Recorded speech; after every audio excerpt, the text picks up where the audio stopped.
Hello les wedding planners, vous me l'avez demandé, le voici et même si vous ne me l'aviez pas demandé, je pars du principe que c'est un incontournable pour vous dans votre communication, c'est-à-dire incarner ses contenus, apprendre à mettre de sa personnalité dans ses contenus et j'ai fait un atelier pour mes élèves que je vous partage aujourd'hui.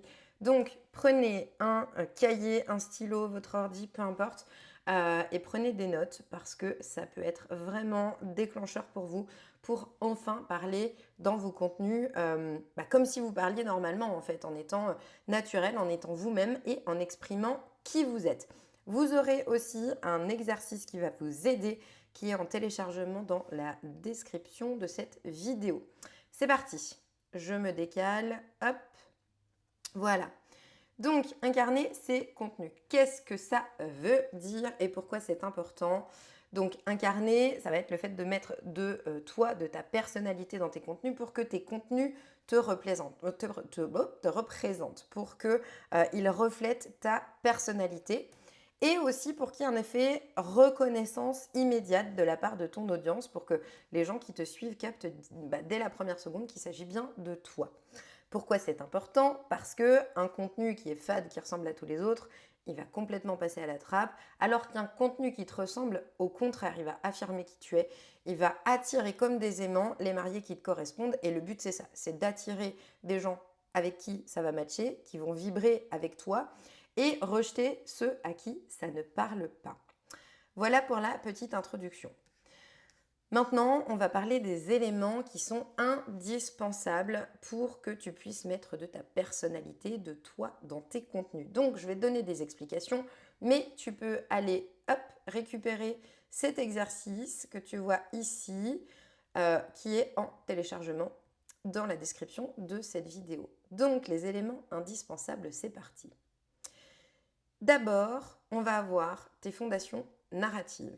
Et ensuite, on va avoir tes éléments signatures. Les fondations narratives, ça va plus être sur la forme, sur le fond, pardon, et les éléments signatures vont être plutôt sur la forme.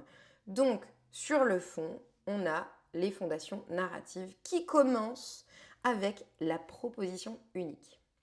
La proposition unique. Hop, je rembobine. Si vous n'avez pas de proposition unique ou de positionnement, c'est-à-dire que vous n'avez pas encore déterminé ce qui vous rendait unique par rapport aux autres wedding planners, je t'invite à aller voir mon autre vidéo. Je vais aussi mettre le lien dans la description de cette vidéo-là pour que tu puisses aller faire l'exercice de la proposition unique. Il y a une seconde vidéo sur YouTube pour faire cet exercice-là, donc je t'invite à commencer par là.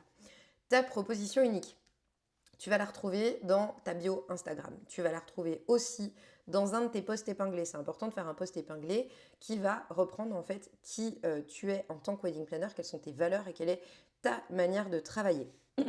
Et cette proposition unique, tu dois vraiment la garder en fil rouge en tête quand tu crées du contenu, quand tu crées des stories et même quand tu es en rendez-vous avec des clients pour t'assurer qu'elle est toujours présente dans tous tes moyens de communication. Même si c'est en filigrane, même si c'est pas clairement exprimé, il faut que tu parles avec cette proposition unique parce que c'est ce qui fait que toi, tu es différente des autres.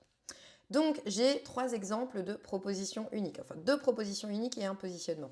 Donc, exemple numéro 1, une main de fer dans un gant de velours. Ça peut être une wedding planner qui considère que elle va être très douce en apparence, mais derrière, elle va maintenir les choses d'une main de fer. Ça peut être la wedding planner qui se dit être la BFF, la meilleure amie des mariés débordés. Ça, c'est un autre axe de communication. Ça correspond à sa personnalité à elle. C'est comme ça qu'elle veut communiquer, qu'elle se représente en tant que wedding planner. Et on va avoir un exemple de positionnement. Là, c'est un petit peu plus particulier. Le positionnement, c'est je décide de faire qu'un seul type de mariage, en l'occurrence les mariages éco-sensibles. Donc là, on est sur une proposition unique, un positionnement éco-sensible avec l'éco-sensibilité comme boussole. J'ai pris ces 3 exemples parce qu'on va les reprendre dans la suite pour que tu puisses avoir un exemple. Les convictions et les opinions fortes. Donc, en fondation narrative, ça va être ce qui va te permettre vraiment d'exposer le plus qui tu es et ce en quoi tu crois. Donc les convictions ou opinions fortes que tu peux avoir en fonction des propositions uniques que j'ai données comme exemple, mais c'est à appliquer bien évidemment à ta propre façon de travailler, ta propre valeur unique ou ton propre positionnement. Je te montre les exemples. Donc, les convictions, opinions sont liées à ta proposition unique ou à ton positionnement, mais ça peut être aussi toutes sortes de convictions qui sont liées à ton métier, bien évidemment. On ne va pas commencer à parler de politique, par exemple, mais liées à ton métier, mais qui sortent peut-être aussi de ton positionnement ou de ta proposition unique. Les convictions, tu vas les intégrer dès que tu peux à tes contenus. Tu vas en faire des posts dédiés. J'ai cette conviction, j'ai cette opinion, j'en fais un post. J'ai cette opinion, j'en fais une story. Mais ça peut être aussi, j'en saupoudre un petit peu certains de mes posts, certaines de mes stories, pour que ça revienne en fait dans l'esprit des gens et qu'ils aient en tête que tu as ces convictions-là. Parce qu'on cherche toujours à attirer les personnes avec qui ça va matcher. Pour l'exemple, une main de fer dans un gant de velours, qu'est-ce que ça peut être les convictions ou les opinions fortes? Par exemple, je serai toujours là pour mes clients, mais je tiens à les driver, parce que je fonctionne comme ça. Ou je suis à l'écoute des prestataires et de leurs besoins, ça c'est fondamental dans notre métier, hein, ça, je l'ai déjà dit et je le répète, mais tout doit être coordonné au cordeau. Ce qui veut dire, attention, moi je laisserai rien au hasard, ni avec les mariés, ni avec les prestataires. Ça peut être aussi comme conviction, je suis prestataire de mariage, mais je ne suis pas l'ami de mes clients. Ça peut complètement être une conviction qui va vibrer avec des futurs mariés qui vont rechercher ça chez toi, qui vont rechercher une wedding planner avec qui ils n'ont pas envie de faire copain-copain, ils ont juste envie de quelqu'un qui va organiser leur mariage. Et à l'inverse, notre BFF, notre meilleure amie des mariés débordée, elle va peut-être prendre le contre-pied de ça et exprimer dans ses convictions qu'elle sera toujours là pour ses mariés, avant, pendant, après. Elle va les soutenir, elle va être leur épaule. Et ça, elle va le répéter, le répéter, le répéter. Elle va aussi pouvoir dire qu'elle s'implique émotionnellement, que c'est son choix, que c'est pas forcément comme ça que font toutes les wedding planners, mais qu'elle a envie de fonctionner comme ça. Pourquoi? Parce qu'en utilisant ces convictions-là, elle va attirer des futurs mariés qui recherchent ça chez une wedding planner. Je suis prête à prendre la charge mentale et émotionnelle de mes clients. Ça, pareil, c'est un truc qui est fort quand même, parce que tout le monde ne le fait pas. Personnellement, en tant que wedding planner, je n'ai jamais accepté de faire ça. Et pour autant, il y a des wedding planners qui veulent avoir ce rôle-là dans la vie de leur marié. Maintenant, prenons l'exemple de l'éco-sensibilité comme boussole, donc la wedding planner qui a comme positionnement d'organiser des mariages éco-responsables. Ses convictions, ça peut être la planète n'a pas demandé à ce que tu te maries, donc respecte-la. Ça, c'est quand même relativement fort. Un mariage ne peut pas être 100% éco-responsable, mais ce sont les petits gestes qui comptent. Ça, c'est une opinion, c'est une conviction dont elle peut faire des posts, des stories et dont elle peut saupoudrer des contenus qui ne sont pas forcément dédiés 100% à ça.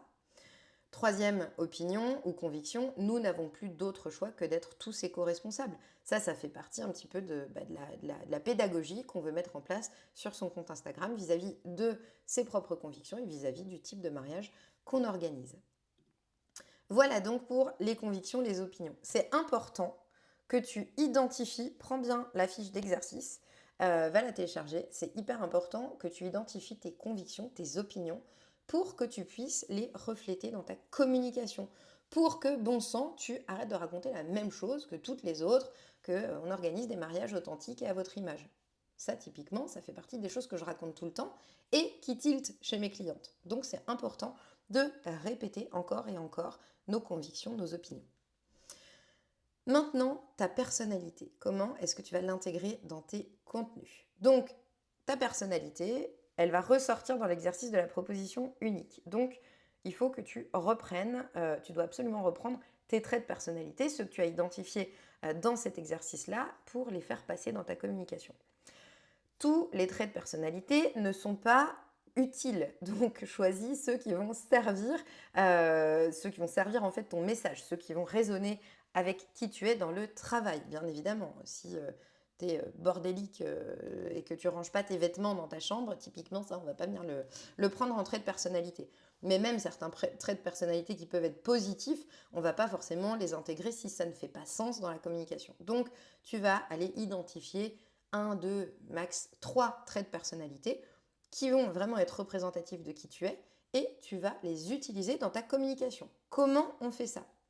Si tu es quelqu'un de drôle, il y a des gens drôles, il y a des gens pas drôles. Si tu es quelqu'un de drôle et que tu l'es au quotidien, que tu l'es avec tes clients et que tu veux l'être dans ta communication, il faut que ça se ressente. Donc tu vas faire passer tes messages avec de l'humour, avec de l'ironie, avec un comique de répétition, pourquoi pas, un peu de provoque, etc.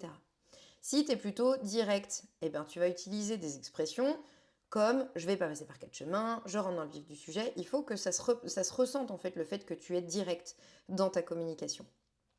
Si tu aimes être clivante, ce qui n'est pas la même chose que direct. Clivante, c'est être OK avec le fait de ne pas être d'accord avec tout le monde et venir un peu titiller. Donc, être clivante, je vais te dire ce que personne ne te dit. Peut-être que ce message va déranger certains, mais je ne veux pas dire, mais ce qu'on dit habituellement, c'est faux, etc., etc. C'est de cette manière que tu vas potentiellement créer le débat ou en tout cas, encore une fois, attirer des gens qui sont complètement en phase avec ce que tu dis. Si tu es quelqu'un plutôt une personne douce, empathique, tu vas utiliser au maximum un vocabulaire qui est rassurant, qui est compréhensif. Donc, je sais à quel point tu veux que tout soit parfait.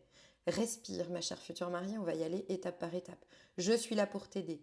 Tu mérites d'avoir une journée parfaite. Pourquoi? Parce que tout simplement, si tu es douce et empathique, tu vas forcément vouloir attirer des mariés qui cherchent quelqu'un qui est doux et empathique. De la même manière que si tu es direct, tu vas vouloir attirer des gens qui vont matcher avec ça. Parce qu'une wedding planner qui est douce, empathique, qui va attirer des gens qui veulent une wedding planner en fait très directe, qui va aller droit au but, qui va pas passer par quatre chemins et qui n'ont absolument pas besoin d'être rassurés, bah ça va pas matcher. D'où l'importance, encore une fois, d'incarner ta communication. Dernier exemple, si tu es plutôt chic, posée, élégante, etc., tu vas travailler ton vocabulaire. Alors sans que ça devienne non plus super ampoulé, Madame la Baronne, on est d'accord, mais tu vas travailler ton vocabulaire pour que ça reflète cet aspect de ta personnalité. Donc tu vas rester dans la sobriété, mais tu vas utiliser des mots comme harmonie, raffinement, détail, équilibre, précision. Ce genre de vocabulaire-là va te définir et va renvoyer une certaine image de toi. Donc tu vas attirer des couples qui vont chercher ce genre de wedding planner, le genre de wedding planner que tu es. Voilà pour la partie personnalité. Encore une fois, fais l'exercice, remplis tout ça. Autre point sur la partie fondation narrative, ça va être savoir être vulnérable et partager ton histoire. Donc, tu n'es pas obligé de partager ton histoire dans son intégralité, être vulnérable sur tous les échecs que tu as vécus, toutes les douleurs dans ta vie, bien évidemment. En fait, quand on dit qu'il faut être authentique, bon sang, je déteste ce mot-là. Mais encore une fois, je n'ai pas d'alternative. Quand on dit qu'il faut être authentique, il faut être authentique sur les sujets que tu as choisi d'exposer. Être authentique, ça ne veut pas dire tout raconter de soi, ça ne veut pas dire tout partager, ça veut dire être vrai sur ce que tu as décidé de partager. Donc, tu peux identifier des éléments de ta propre vie si tu es devenu wedding planner parce que tu as fait ton propre mariage, que ça t'a passionné, etc. Tu peux parler de ton propre mariage. Si ce n'est pas le cas, tu peux parler de tes débuts en tant que wedding planner. Tu peux parler de certains échecs que tu as pu connaître avec certains de tes clients. Si tu as envie de le partager, tu peux le partager. C'est complètement OK. Et tu vas pouvoir créer des posts et y faire référence régulièrement. Il y a des histoires qui restent un petit peu ancrées comme ça. Si tu fais un post pour raconter un sujet en particulier, un échec, un truc que tu as vécu, et que tu en reparles dans un autre post, tiens, je vous en avais déjà parlé de ce truc-là, que tu fais référence de manière un peu légère, bah, ça permet de rappeler en fait à ton audience, ah oui, c'est vrai qu'il y avait eu cette histoire-là, et ça crée en fait de l'engouement pour toi. On a envie de continuer à suivre tes histoires. Pourquoi? Bah, parce qu'on s'attache à toi. Ce que tu peux faire pour être un peu plus vulnérable et montrer, partager ton histoire, tu peux créer une story comme celle que je vais te montrer. Donc une story comme j'avais fait sur qui je suis, je partage mon parcours, où je raconte un petit peu mon histoire, ce que j'aime faire dans la vie. Avant d'être wedding planner, je faisais ça. Après, je suis tombée enceinte, j'ai eu mon bébé, j'ai traversé la France entière, j'ai fait mon premier mariage, j'ai fait plein de mariages derrière. Voilà, j'avais fait des t-shirts avec mon logo. Enfin, c'est ridicule, on s'en fiche quelque part. Mais ça permet vraiment de personnaliser, de personnifier, d'incarner mes contenus. Voilà, je ne vais pas jusqu'au bout, tu pourras la retrouver sur ma story permanente si tu le souhaites. Voilà pour être vulnérable et partager ton histoire. Encore une fois, tu as tout dans cet exercice, donc je t'invite à aller le télécharger pour la 3e fois. Je me répète, je sais. Enfin, dans tout ce qui va être les fondations narratives, on va avoir ton ton de voix. Donc, le ton de voix, ça va être oser écrire de la manière dont tu parles. Pourquoi? Parce que tu crées du contenu sur Instagram, tu es pas en train d'essayer de gagner un prix Pulitzer ou de rédiger un article ultra pointu, hein. On a besoin en fait de voir ta personnalité. Et ta personnalité, elle va passer si tu oses t'exprimer de la même manière que tu parles au quotidien. Donc on a besoin que ton audience, elle résonne avec ça. C'est pour ça que c'est extrêmement important aussi de faire du face caméra parce que ça entraîne ça va créer en fait une connexion avec ton audience via les neurones miroirs qu'il n'y a pas à l'écrit. Donc le face caméra, hyper important. Tu peux aller voir, j'ai une autre vidéo, encore une fois sur ma chaîne, je mettrai aussi le lien, pour t'expliquer comment faire du face caméra. Donc, ce que je te conseille de faire, quand tu rédiges tes posts, moi je vous conseille toujours de rédiger au bout le bout, c'est-à-dire que vous ne faites pas un post directement sur Canva et hop, vous le postez. Vous vous mettez en condition, 1 jour par mois, 2 jours par mois, et vous rédigez tous vos posts, idéalement. Ou vous les faites par petits bouts, 3 par 3 par exemple. Mais l'idée, c'est de prendre un Google Doc, une note, peu importe, une feuille, un papier si vous voulez, et vous rédigez vos posts. Une fois que vous avez rédigé vos scripts de poste. Quand je dis script, c'est que ce soit un réel face caméra, un carrousel, peu importe, j'appelle ça un script. Donc, votre script, ton script, tu vas le relire à voix haute, même si c'est destiné à l'écrit. Parce que tu vas te rendre compte du fait que ça sonne faux ou pas. Tu vas te rendre compte en fait si ton ton de voix il est respecté ou si ça ne te ressemble pas. Et à partir de là, tu vas le retravailler pour qu'il te ressemble. Maintenant, on va passer aux éléments signatures. Donc là, on a parlé du fond, on va parler maintenant de la forme. Alors, les éléments signatures, on va commencer avec les emojis, et Dieu sait que j'aime pas les emojis. Les emojis, il ne faut pas en abuser. Mais un seul emoji qui te représente, que tu vas utiliser systématiquement, ça peut faire en sorte que tu vas être reconnaissable dès le premier coup d'œil. Donc ça va renforcer ton ton de voix. Je ne sais pas si tu es quelqu'un d'hyper joyeux dans ta manière de communiquer, tu vas peut-être mettre un soleil. Si tu es plutôt douce, fleur bleue, etc., tu vas mettre une petite fleur. Si tu es plutôt cash direct, tu vas peut-être mettre l'emoji éclair. Moi, j'avais utilisé, fut un temps, l'emoji perroquet pour les inséparables, pour représenter ma marque. Donc, tout ça, ça va permettre de te rendre reconnaissable, ça va renforcer ton ton de voix, ça va créer un repère visuel aussi. Dès qu'on voit cet emoji, ah tiens, c'est la nana avec l'emoji fraise. Il y avait une coach business comme ça. Et ça va aussi marquer ton style d'expression, puisque, encore une fois, tu vas adapter ton emoji à ta manière d'être, à ta personnalité aussi, comme je le disais précédemment. Pour terminer, aucune obligation d'avoir un emoji signature. C'est un plus, c'est un bonus, mais aucune obligation. En revanche, là où c'est important, c'est tes éléments graphiques, couleurs, police et éléments de montage si tu en as. Donc, évidemment, police 2 maximum, couleurs maximum 3 couleurs majeures. Après, il peut y en avoir un peu des pastels qui viennent agrémenter, mais une fois que ça s'est fixé, tu n'en changes plus. Pour les éléments de montage vidéo cette fois-ci, on va identifier, si tu passes beaucoup par la vidéo, quels sont les types de sous-titres, les animations sonores, les transitions, les flous, les musiques, peu importe que tu vas utiliser. Et il faut que tu gardes toujours les mêmes pour que encore une fois, tu restes reconnaissable auprès de ton audience. Maintenant, on va parler de tes mots et de tes expressions signatures. Je ne sais pas si certaines parmi vous m'ont connu à mon époque de wedding planner. J'avais l'habitude d'utiliser Tonton Michel. Donc Tonton Michel qui se prend pour le photographe, qui vient avec son réflexe, qui se met devant le photographe en pleine sortie de cérémonie, ou Tonton Michel qui a décidé de faire un discours de 20 minutes. Bref, ça c'est le type d'expression qui vont vraiment te rendre reconnaissable. N'utilise pas Tonton Michel, c'est déjà pris par beaucoup trop de monde. Donc, tu vas réfléchir aux expressions que tu peux utiliser au quotidien et tu peux, pourquoi pas, demander à tes proches, parce que parfois on ne s'en rend pas compte, et tu vas les noter et en user et en abuser. Voilà. Et puis même, voilà, comme je le dis toujours, tonton Michel, blablabla. Vous connaissez mon expression, tonton Michel, blablabla. Ça va vous rendre mais hyper reconnaissable. Et c'est un ensemble de choses. C'est pas juste parce que tu vas utiliser un mot ou une expression dans ta communication que ça va fonctionner. C'est vraiment cet écosystème complet qui va faire que tu vas être reconnaissable à fond. Maintenant, les éléments de ta vie personnelle qui sont plutôt à utiliser en story. Alors, j'ai pour habitude de dire à mes élèves que les stories, c'est fait pour vendre, c'est-à-dire qu'on arrête de raconter sa life, de montrer son thé matcha, de montrer sa balade avec son chien. En revanche,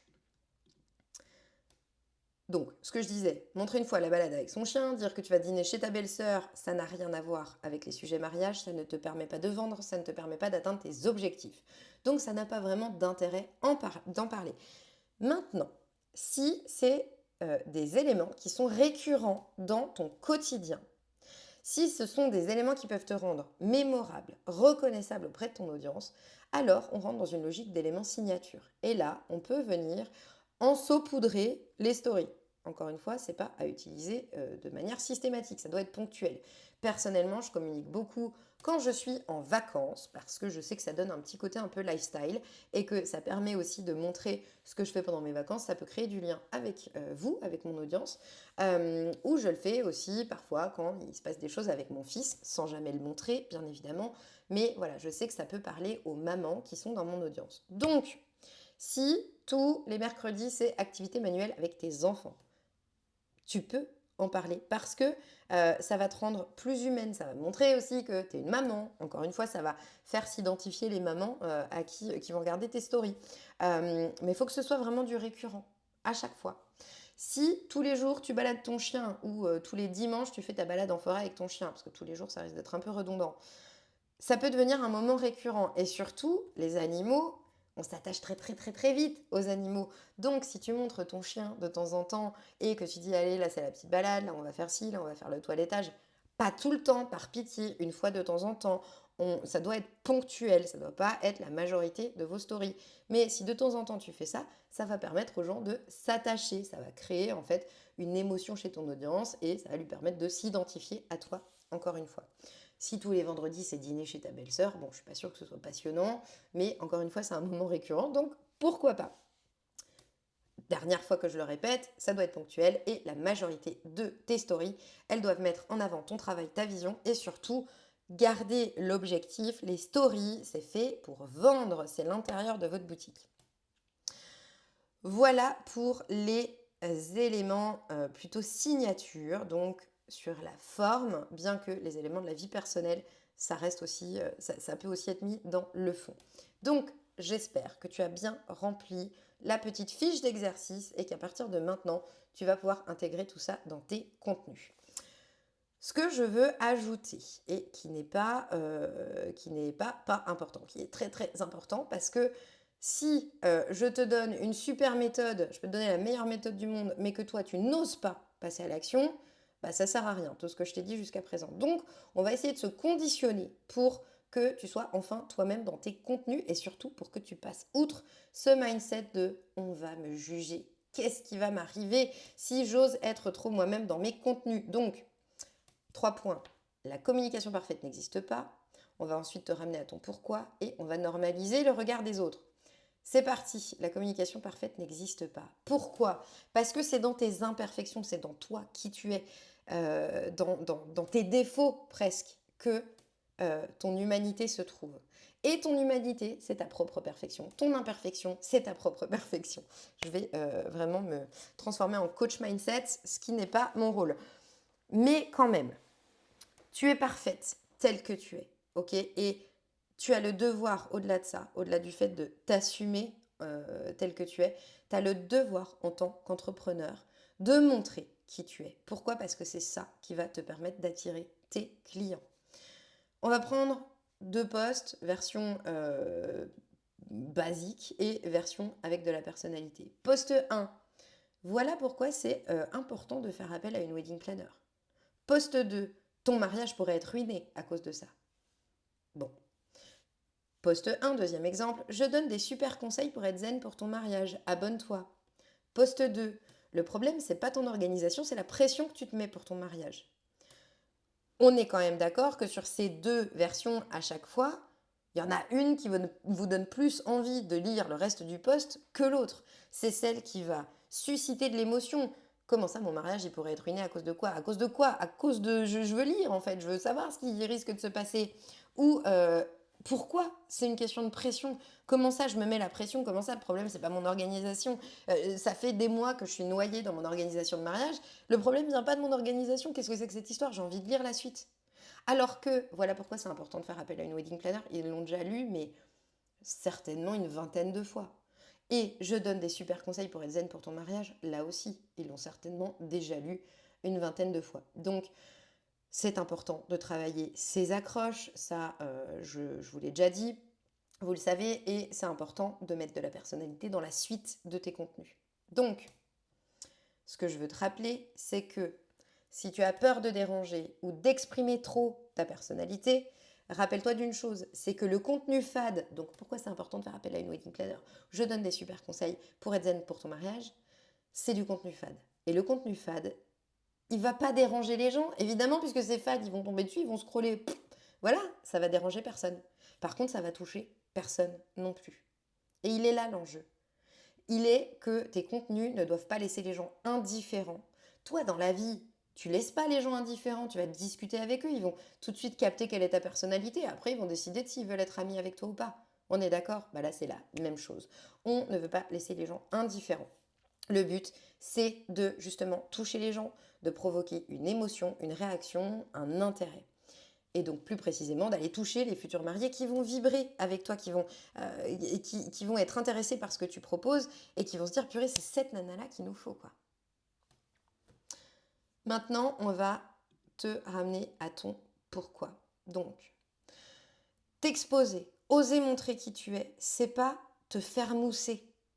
Ça, c'est vraiment un truc qui est récurrent chez mes élèves, c'est de se dire, oh, je veux pas trop me montrer, je veux pas trop exprimer mes convictions et tout, parce que j'ai peur que bah, on me prenne pour quelqu'un qui, dis donc, qui quand même se prend pas pour de la merde. Voilà, donc le but, il n'est pas de se faire mousser, bien évidemment, il est de montrer qui tu es pour servir ta mission. Parce que bon sang de bois, si tu es sur Instagram en tant que wedding planner, on est bien d'accord que c'est pas juste pour faire joli.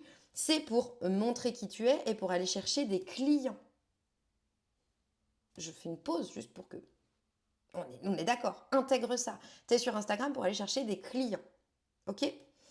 Maintenant, on va faire un exercice et tu vas pouvoir mettre pause. Donc, imagine ton couple idéal, celui avec lequel tu rêves de bosser. Mets pause et réfléchis à qui est ton couple idéal. Maintenant, demande-toi, si tu restes complètement lisse, sans goût, sans saveur, est-ce que ce couple va te reconnaître? Mets la pause, réfléchis à ça.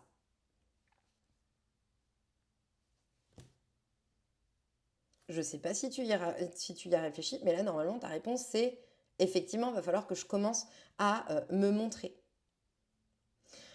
Le couple de tes rêves, il ne te trouvera jamais si tu caches ta personnalité derrière des contenus neutres, fades et sans saveur. Bon, je pense que jusque-là, tu as compris mon propos aujourd'hui. Ce que tu peux faire aussi, c'est prendre 2 minutes pour écrire ce que tu as envie que les couples ressentent quand ils tombent sur tes contenus pour qu'ils s'identifient à toi. Qu'est-ce que tu as envie qu'ils ressentent comme émotion? Et en faisant ça, tu vas remettre de l'intention. Tu vas remettre de ton pourquoi au cœur de ta communication. Ton pourquoi, c'est quand même très très relié à ta proposition unique, hein, si tu fais le lien. Donc surtout, on remet de l'intention, on remet de ton pourquoi au cœur de ta communication et surtout, on éjecte la peur parce que la peur, elle a absolument rien à faire là.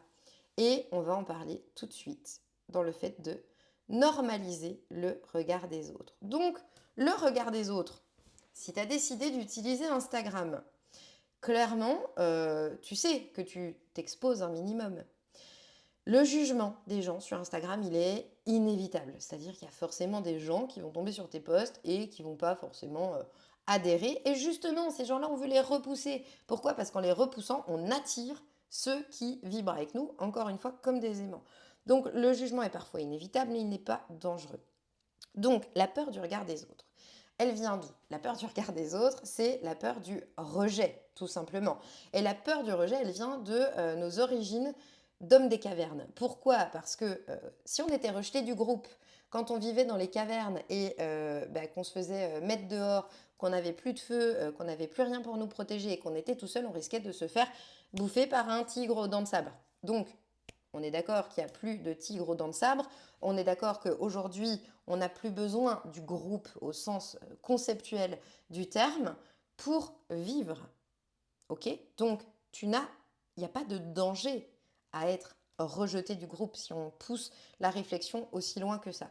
Donc cette peur, elle est complètement obsolète. Maintenant, tu vas pouvoir refaire pause. Pose-toi la question suivante. Qu'est-ce qui va se passer dans le pire des cas? Pire des cas étant, je me prends des commentaires négatifs de la part de personnes que je ne connais pas, donc voilà. Fais pause, réfléchis. Qu'est-ce qui se passe dans le pire des cas? Maintenant, tu vas réfléchir à ce qui se passe dans le meilleur des cas. Mais pause, réfléchis, qu'est-ce qui se passe dans le meilleur des cas? Dans le meilleur des cas, tu signes des clients. Tu attires tes clients idéaux, tu les emmènes en rendez-vous et tu les signes. Il n'y a aucun danger. Tu es en sécurité. Et surtout, quand on pense aux personnes qui peuvent venir nous mettre des bâtons dans les roues, mettre des commentaires, etc., dis-toi que ce n'est pas les gens qui sont heureux, qui sont bien dans leur vie et alignés, qui vont juger ce que tu fais. Ces gens-là, au pire, ils vont pas être d'accord avec toi. Au pire, ils vont te dire, moi, je suis pas trop d'accord. Ils vont peut-être ouvrir le débat, mais ça va pas être des haters. Ça va juste être des gens qui ont un autre point de vue. Et c'est complètement OK, on s'en fout, en fait. On peut même discuter avec eux, c'est pas un sujet. Maintenant, ceux qui se permettent de rager, d'envoyer de la haine, de perdre du temps à laisser des commentaires pas sympas, vraiment, c'est ça qu'on appelle les haters, hein, c'est pas les gens qui sont pas tout à fait d'accord avec toi. Les gens qui vont prendre le temps de mettre des commentaires ultra désagréables, parfois insultants, c'est juste des gens qui sont frustrés, qui ont que ça à faire du fond de leur canapé, parce qu'ils n'ont rien à faire de leur vie, et qui ont certainement jamais monté une entreprise et qui n'ont jamais accompli en fait ce que toi tu es en train d'essayer d'accomplir. Ok? Donc on ne prend pas de conseils des gens qui n'ont jamais rien construit et qui n'en sont pas là où tu veux aller. Bien. Maintenant qu'on s'est dit tout ça, je vais conclure en te disant que si tu crois que c'est risqué d'être toi-même, moi je pense surtout que c'est risqué de ne pas l'être. Voilà, et que tu risques de perdre beaucoup de temps à continuer de créer des contenus qui sont fades pour essayer de plaire à tout le monde, alors que tu pourrais utiliser Instagram comme une tribune pour montrer qui tu es au monde et attirer tes clients de cœur. C'est la fin de cette vidéo, je te mets les liens dans la description encore une fois. Évidemment, ça ne fait pas tout. Évidemment que la proposition unique, c'est quelque chose qui se travaille aussi sur le long terme. Évidemment que ta communication pour aller signer des clients sur Instagram, ça ne se fait pas juste avec des contenus qui ont de la personnalité, mais c'est en mettant un tunnel en place, un tunnel de vente, tout simplement. Moi, j'ai mon propre tunnel qui s'appelle le tunnel de confiance que j'implémente chez mes élèves et pour qui ça se passe super bien parce qu'elles arrivent à signer des contrats grâce à Instagram. Si tu veux en savoir plus sur mon accompagnement, sur Next Step, tu as aussi le lien vers mon Calendly en description. Ça va faire beaucoup de liens sur cette vidéo, mais tu as aussi le lien dans la description pour prendre rendez-vous avec moi. Ne prends rendez-vous avec moi que si tu es sérieuse, déterminée, prête à investir de ton temps et de ton argent parce que c'est pas gratuit et surtout que tu es le genre de personne qui compte plus sur la discipline que sur la motivation parce que ça demande beaucoup de travail, il y a des hauts et il y a des bas quand on cherche à signer des clients, notamment sur Instagram, et quand on prend le temps de poser tous les fondamentaux de son business. Donc ne prends rendez-vous avec moi que si tu es super sérieuse, impliquée et que tu as envie d'aller au bout des choses. Je te dis à bientôt pour une prochaine vidéo.